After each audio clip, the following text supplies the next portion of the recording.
تو جشن قرآن پریکٹیکلی یہ ہے کہ آپ اس توحید کے اوپر چلیں، اور جشن رسول یہ ہے کہ آپ نبی الاسلام کی عظمت اپنے دل میں بٹھائیں اور اس کے بعد نبی الاسلام کی جو دعوت ہے اس کو آگے لے کر چلیں. یہ ہے کام کرنے کا. اور یہ بات میں اپنی طرف سے نہیں کر رہا.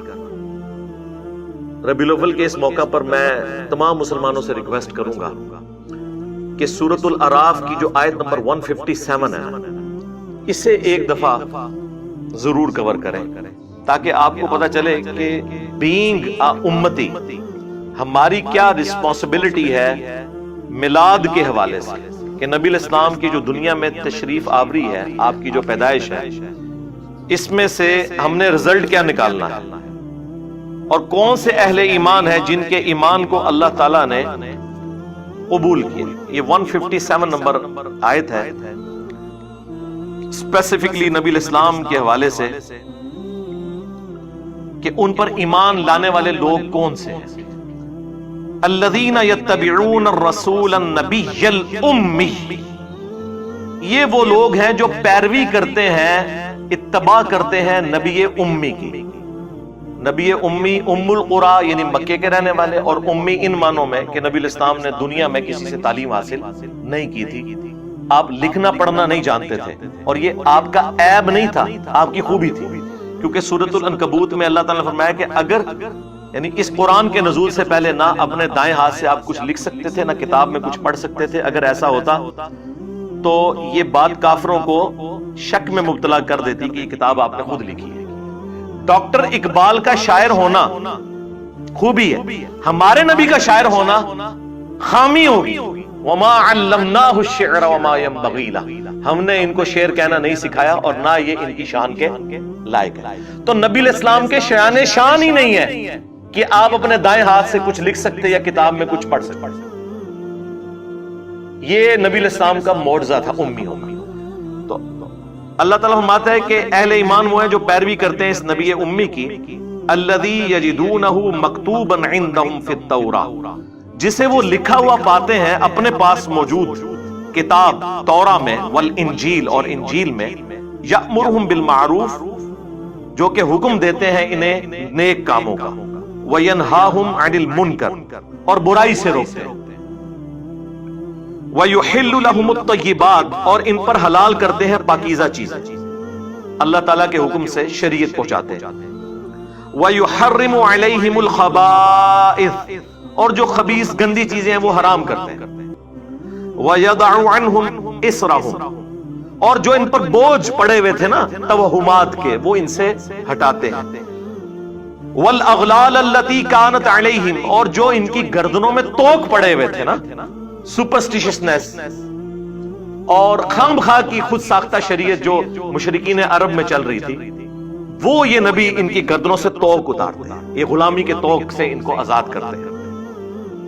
فَالَّذِينَ آمَنُوا بِهِ پس جو بھی پھر اس نبی پر ایمان لے کر آئے، وَعَزَّرُوهُ اور ان کی عزت کرے، وَنَصَرُوهُ اور ان کی مدد کرے، وَاتَّبَعُوا النُّورَ الَّذِي أُنزِلَ مَعَهُ اور پیروی کرے اس نور کی جو ان کے ساتھ نازل ہوا، یعنی قرآن. اولئک هم المفلحون تو ایسے ہی لوگ ہوں گے پھر فلاح پانے والے. یعنی اہل ایمان کی رسپانسبلٹی ہے سب سے پہلے کہ نبی الاسلام کی عزت کرنی ہے، اس کے بعد ان کی مدد کرنی ہے دین کے معاملے میں. ظاہر نبی الاسلام تو اللہ کے ریپرزینٹیٹو بن کے آئے نا اس پلانٹ ارتھ پہ، اور اس کے بعد جو ان کے ساتھ کتاب نازل ہوئی ہے اس کی پیروی کرنی ہے، تب آپ ہوں گے کامیاب. یہ ہے میلاد کا مقصد منانے کا کہ نبی الاسلام کے مشن کو آپ نے آگے لے کر چلنا ہے. اب یہ جو مروجہ سارا سلسلہ ہے یہ 7ویں صدی ہجری کے اندر شروع ہوا. اس سے پہلے دنیا میں اس طریقے سے میلاد نہیں منایا جاتا تھا.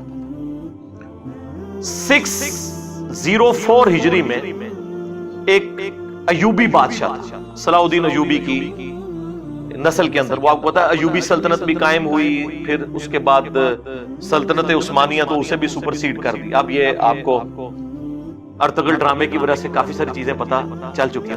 تو 604 ہجری کے اندر الملک المظفر ایک بادشاہ تھا، اس نے یعنی میلاد کے موقع پر علماء کو بلایا اور ایک پروگرام کروایا، اور وہاں پہ کچھ علماء کی اس نے خدمت بھی کی.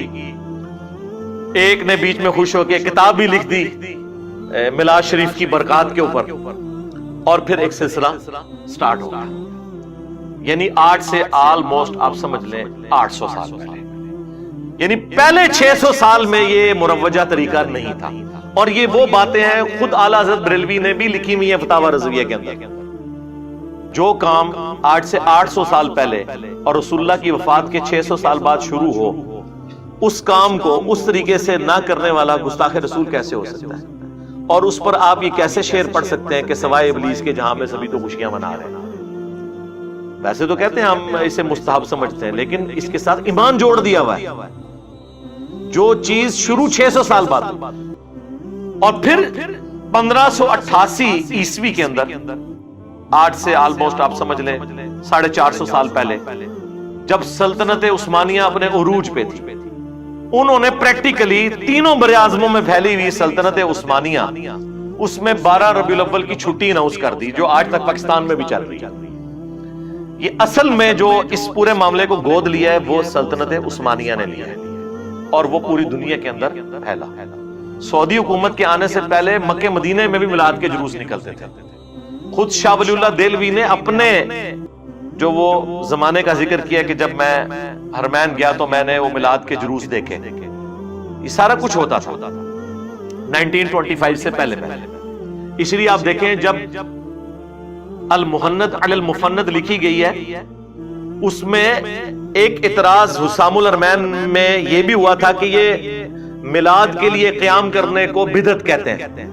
تو اس کے جواب میں پھر علماء دیوبند نے کلیریفیکیشن دی کہ ہم میلاد کو بالکل ٹھیک سمجھتے ہیں، بلکہ انہوں نے کہا میلاد تو بہت بڑی چیز ہے، ہم تو نبی علیہ السلام کے گدے اور اس گدے کے پیشاب کے ذکر کو بھی اپنے لیے سادہ سمجھتے ہیں، ہم کیوں میلاد کے خلاف ہوں گے؟ ہم صرف کہتے ہیں کہ میلاد کے موقع پر آپ قیام نہ کریں، باقی پوری مجلس کریں. خیر وہ آپ یہ بھی کرنا چھوڑ گئے ہیں. اور اس وقت انہوں نے جواب ان کو یہ دیا تھا.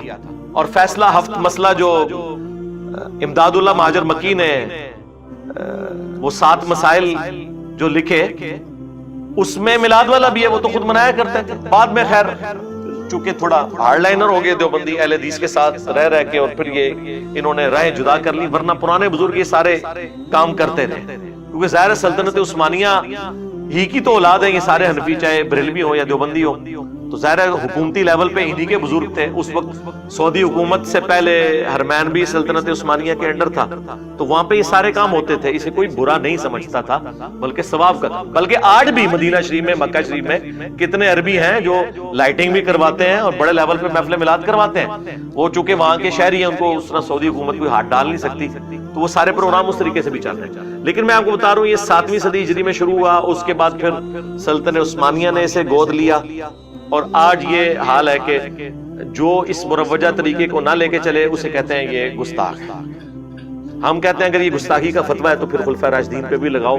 اس طریقے سے اگر میلاد منا رہے ہیں، اور ہمیں بتاؤ کہ مولا علی علیہ السلام جب 5 سال تک کوفے میں رہے، جو تینوں خلفاء کے ساتھ رہے، کوئی حدیث چھپی بھی تھی تو ان کو تو پتہ چل گئی ہوگی. تو کوفے کی جامع مسجد میں ہر سال جو محفل میلاد ہوتی تھی، اس میں نعت کون پڑھتا تھا، اس میں تلاوت کون کرتا تھا، اور جلوس کی قیادت کون کرتا تھا، اور عمار ابن یاسر کی کس سبیل کے اوپر ڈیوٹی ہوتی تھی، اور حضرت حسن و حسین جو ہے وہ کون سا لنگر اس وقت تقسیم کرتے تھے. جب ہم یہ باتیں کرتے ہیں تو کہتے ہیں ایک نہیں گلا کر رہے ہیں. ظاہر ہے بھی جب آپ دلائل لے کے چل رہے ہیں تو پھر ہم آپ سے کہیں گے کہ پھر معاملہ وہاں سے سٹارٹ کریں جہاں سے شروع ہوا. اگر وہاں نہیں ہوا تو آپ ہم پہ گستاخی کے فتوے لگا رہے ہیں.